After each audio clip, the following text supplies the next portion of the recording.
This video presentation is so that you know your rights and you can hold the government accountable. Remember, the government is supposed to be your elected official representing you and therefore act as your trustee. This presentation is to inform the public of the rights we all have and how the government is violating them. By taking a stand and holding the government accountable, you and those around you can make things better for everyone by protecting our rights and the rights of the environment as well as our health. Everything is a contract, and you have the right to refuse any contract that is not in your best interest. This includes traffic tickets and parking fines.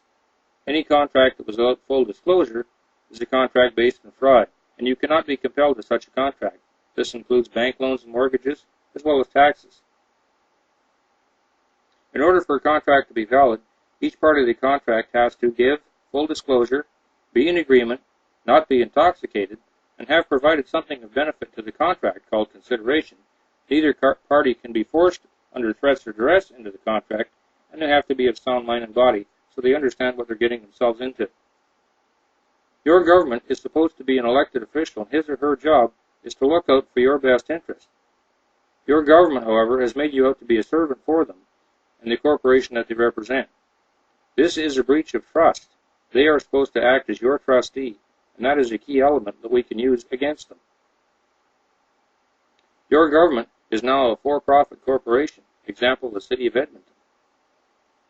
In order to make you a slave, they pass bylaws and ordinances and employ police to enforce laws to gain money from you. If you fail to pay, then you go to their court, which is also getting funds from the corporation.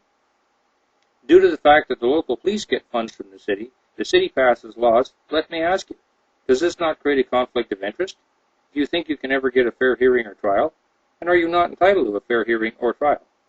How can you get a fair trial when there's a conflict of interest between the city, the police, and the courts? Did you know that your government, both local and federal, are for-profit corporations?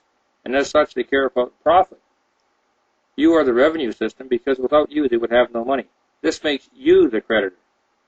Why then are you asking for permission by way of registration, permits, licenses? Remember, they're supposed to work for you and represent your interests. Did you know that your government, both federal and local, arrange contracts that are not in the best interest of the people?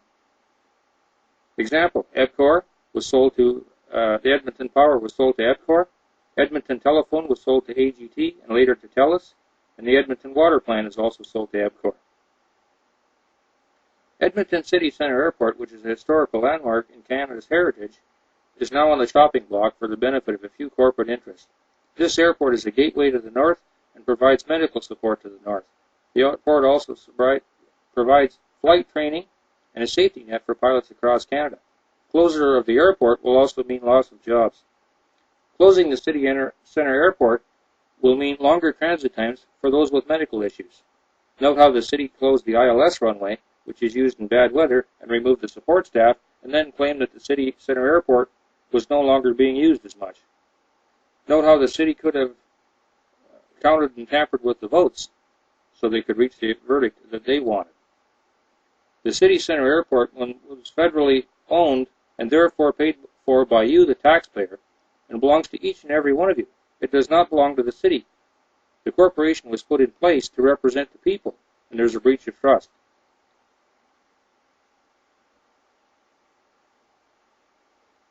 The Edmonton City Center Airport was already voted on twice by the public and has had support to keep the airport fully operational. It has been suggested in the last vote, which the city wasn't even going to deal with, had been tampered with. And only after public pressure was the vote permitted.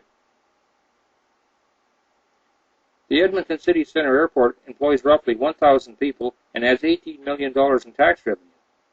And it generates $4.6 million in direct revenue with expenses of $3.9 million. This doesn't also account for the other revenue which is gained from other companies who also use the service. The city is presented with an idea to put a helicopter pad at the hospitals and remove the need for the airport. However, helicopters are not permitted to fly in bad weather, and conventional airplanes are. Therefore, in bad weather, medical needs will have to go by ground or road-based ambulance, which is slow. And what happens if there's an accident or a road closure? Then the person dies, all for the sake of a few dollars. It should also be noted that airplanes fly much faster than helicopters, which is critical in a medical situation.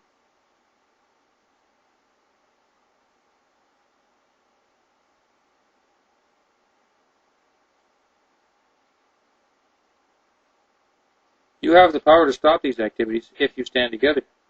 There is, in Black's Law, right of local self-government, power of the citizens to govern themselves as a matter of purely local nature, through officials of their own selection, and it quotes the appropriate court case.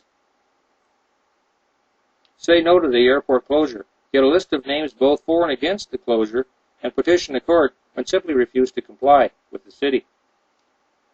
Once this list is compiled, a petition to stop the airport sale should be filed in court, and a statement of claim should be filed against the city officials. Forward your vote to the address shown. Indicate in your email if you are for or against keeping the airport. Also provide contact information so that if we need to contact you, we can do so.